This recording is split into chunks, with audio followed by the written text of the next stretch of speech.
Okay. Very special friends. Where did the donkey go? Okay, so what I would normally have you do is I was going to have you talk to the table. We're running really short time, so we're going to skip that part.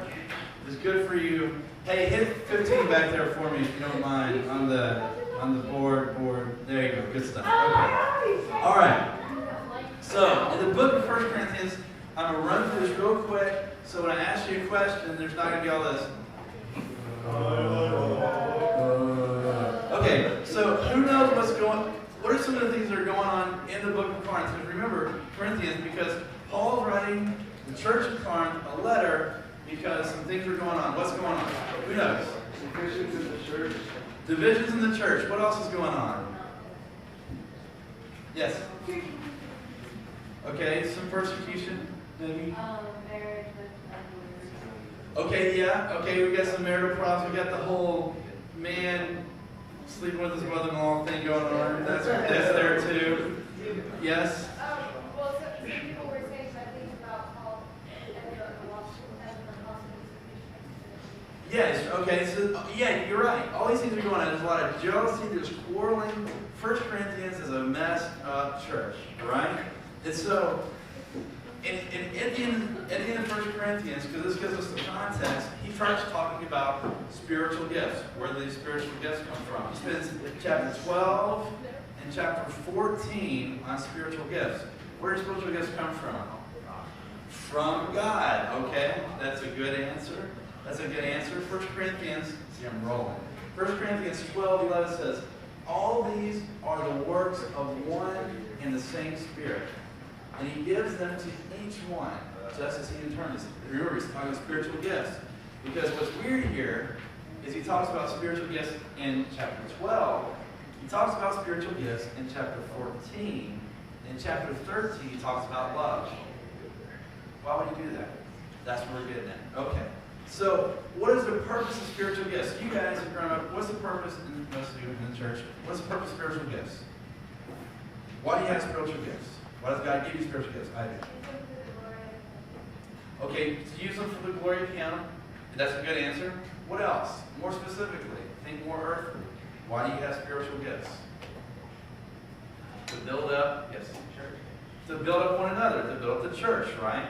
And so it gives you spiritual gifts to, now to each one of them, which means each one of you guys that are believers, to each one of them, the manifestation of the Spirit is given for the common good. So I get spiritual gifts, not for myself. I get spiritual gifts for you. One of my spiritual gifts is teaching. I'm a decent teacher. And so I'm on stage, hopefully building you guys up with my teaching. You guys have spiritual gifts that bless Julie and I all the time. So, now the question is, here's the deal. Remember, chapter 12, spiritual gifts. Chapter 14, spiritual gifts. Chapter 13, the love chapter. Oh, we always read it when we get married. And you quote to each other on your dates. There's you today. So, the question is there anything spiritual, anything better, like half you hate me right now, is there anything better than spiritual gifts? And that's the question that Paul is answering. The answer is yes. There's something better than spiritual gifts. And now he says, I'm going to show you the most excellent way at the very end of chapter 12. So it's leading into chapter 13, which is the first few verses of what we're going to talk about. Okay. So 1 Corinthians 13, 1 through 3 says this. Read along with me on the screen. If I speak in the tongues of men and of angels, but have not love, I'm only a resounding gong or a clanging cymbal.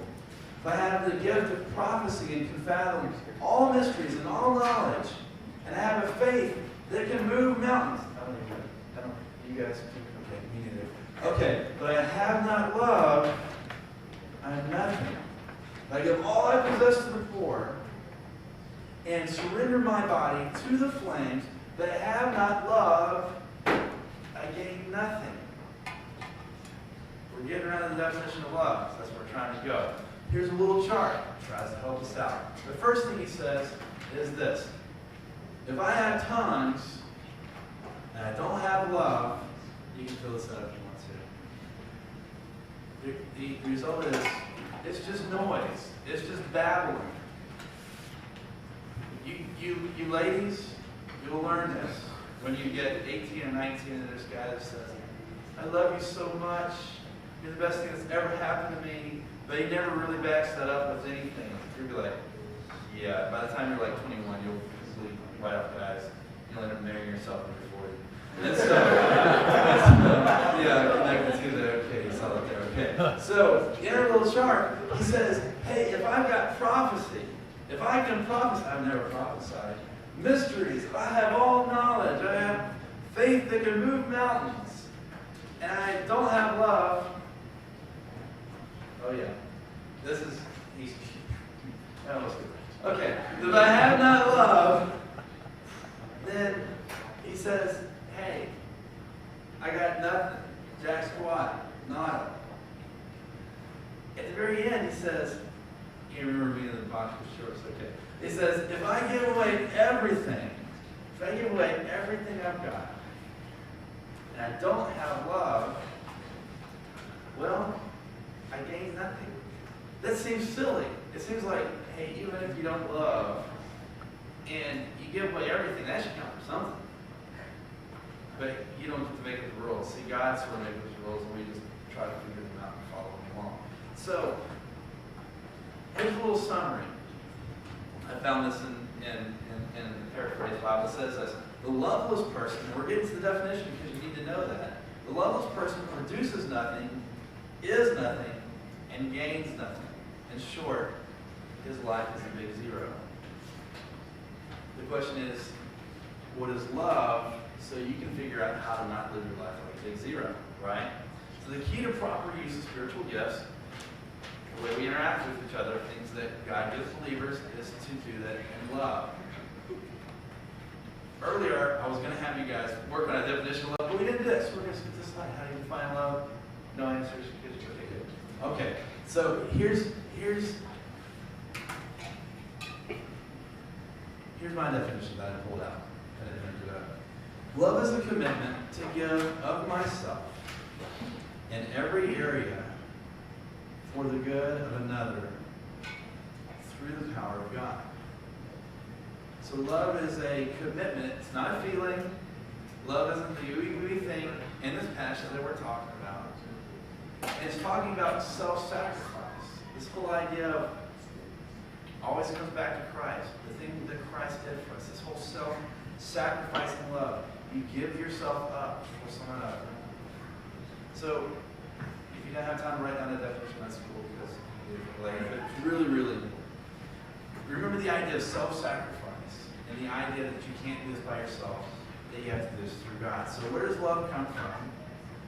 It comes from God. Dear friends, let us love one another, for love of God. Love comes from God. How can we love others? Because God first loved us. So God gives us this love. What are the two elements of this love? First one is what? Self-sacrificing type of love. And how can you do this? Can you accomplish this by yourself? No, so through dependence on God, right? And so some of you guys got that. So love comes from God. We can love others because He first loved us. Here's a little movie clip from one of my favorite movies. And you guys will know it, so it doesn't really need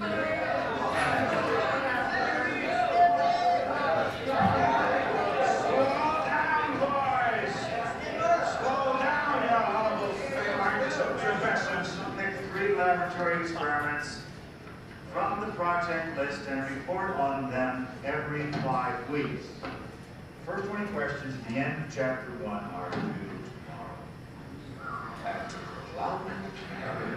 Agricola.